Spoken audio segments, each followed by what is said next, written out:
Welcome back, scholars, to our Digital Academy. I am Professor Spark. Whether we are turning the pages of a timeless novel, our mission remains the same. Will today's sweep us into the concert hall? Let's find out together. Welcome to The Explainer. Today, we're jumping right into a true giant of 20th century literature. We are talking about Ernest Hemingway's 1940 masterpiece, For Whom the Bell Tolls. Set against the incredibly brutal backdrop of the Spanish Civil War, this is a story that just brilliantly weaves together war, love, sacrifice, and honestly, the very meaning of human existence. Hemingway actually drew on his own first-hand experiences as a journalist covering this conflict, which gives the whole narrative this vivid, almost uncomfortable realism. Let's break down exactly why this book remains so incredibly powerful today. Okay, let's dive into this. You've probably heard the title before, right? It's incredibly profound, and it's actually drawn from a meditation by the English poet John Donne. Never send to know for whom the bell tolls, it tolls for thee. The core message here is that human life is deeply, fundamentally interconnected. You see, a tolling bell traditionally announces a death in a village, but Donne, and by extension Hemingway, is saying that every single death diminishes all of humanity. No individual exists completely alone. And as we'll see, this idea really forms the beating heart of the entire narrative. Part 1. The Ticking Clock. So, to understand how Hemingway builds such incredible tension, you have to realize that in this story, time functions almost like a character itself. Just look at this timeline. The entire sweeping narrative of this massive novel is violently compressed into just 4 days in May 1937, set out in the remote mountains of central Spain. Because the characters are operating under this intense, pressurized countdown, their pasts, their present realities, and whatever imagined futures they might have, they all just seemingly merge into one. The protagonist, Robert Jordan, repeatedly reflects that a complete life can actually exist within a very short time if it's lived fully. And given this 4-day window, he has absolutely no choice but to do exactly that. So what's actually driving this ticking clock? Well, it's Robert Jordan's mission. Jordan is this American university professor who volunteered to fight for the Republican side, eventually becoming an explosives expert, and his orders are marked by a brutal, near-suicidal logic. Step 1, don't blow the bridge too early, or the enemy forces will just simply rebuild it. Step 2, don't blow it too late, or the entire Republican offensive fails. Timing is literally everything here. He has to execute this flawlessly, and he definitely can't do it alone. Moving on to Part 2. Love, Fear, and Leadership. Like I said, Jordan can't pull off this impossible mission all by himself. He has to rely on a small band of local guerrillas hiding out in the mountains. And under the crushing pressure of this mission, the dynamics of love, fear, and leadership are forged in real time. But before we meet the guerrillas, we really need to understand Jordan himself. He is a classic example of Hemingway's code hero. Basically, a person who faces suffering, loss, and death with absolute dignity, discipline, and grace. Jordan doesn't have any romantic illusions about what he's doing. He knows the war is absolute chaos, he knows leaders make terrible mistakes, and he knows his own death is highly probable, if not inevitable. But he chooses duty anyway. For him, courage isn't the absence of fear, it's deliberate action in spite of it. And it's exactly with that disciplined mindset that Jordan meets Maria, which leads us to a crucial thematic pivot. Love is resistance. Maria is a young woman traveling with the guerrillas. She was rescued after surviving some truly horrific abuse by fascist soldiers. Her parents were executed, and she was left psychologically shattered. When she and Jordan fall in love, it happens fast.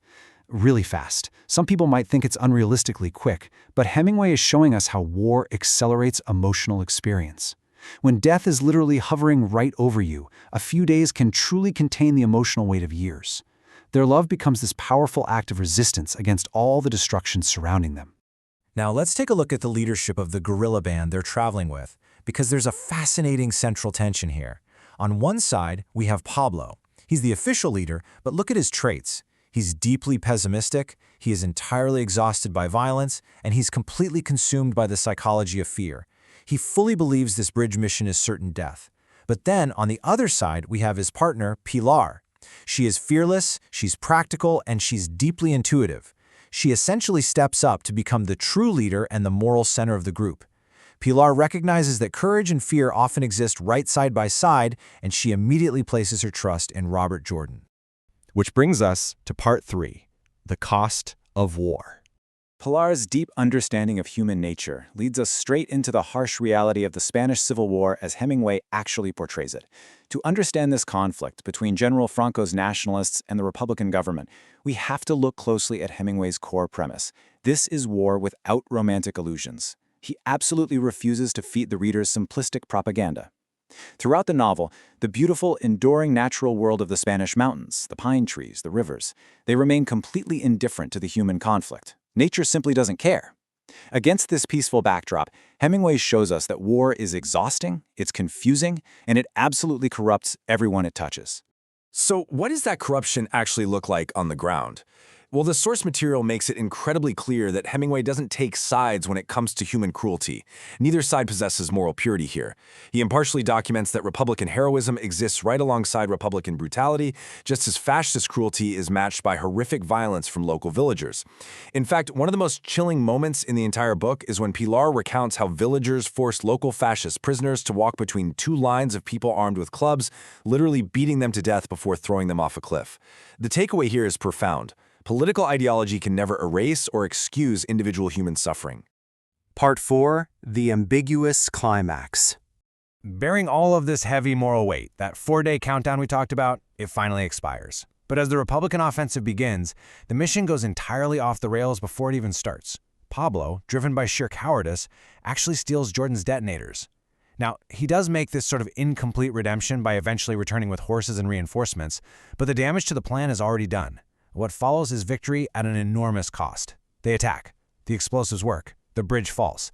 But many of the guerrillas die in the process, and during the chaotic retreat, Jordan's horse is shot and falls on him, crushing his leg beyond repair. He is completely immobilized.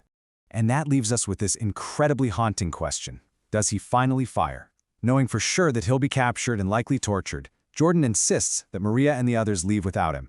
He convinces her that their love will survive through her own survival. So he stays behind alone, lying on the pine needles, gripping his rifle, just waiting to ambush the approaching enemy soldiers to buy his friends time to escape. But Hemingway leaves the exact moment of his death deliberately unsaid. The novel ends right before he pulls the trigger.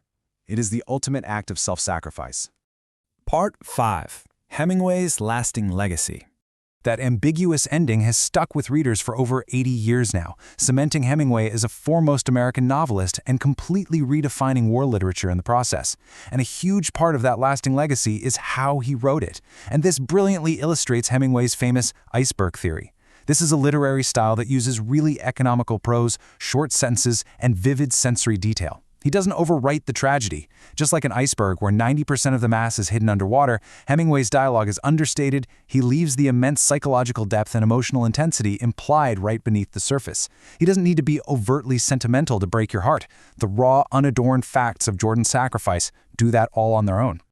Ultimately, this leaves us with a really powerful question to reflect on. How long can courage actually survive under endless violence? We saw Pablo's courage completely evaporate after years of bloodshed, while Robert Jordan found the ultimate courage in his final days. Hemingway is challenging us to realize that the true cost of war isn't just physical, it's deeply spiritual. Yet even in the darkest of times, a meaningful death, and by extension a meaningful life, comes from protecting others rather than just preserving oneself. The bell doesn't just toll for Robert Jordan, it tolls for us all. Thank you for joining me on this explainer, and I really hope this deeper look inspires you to explore this incredible masterpiece for yourself.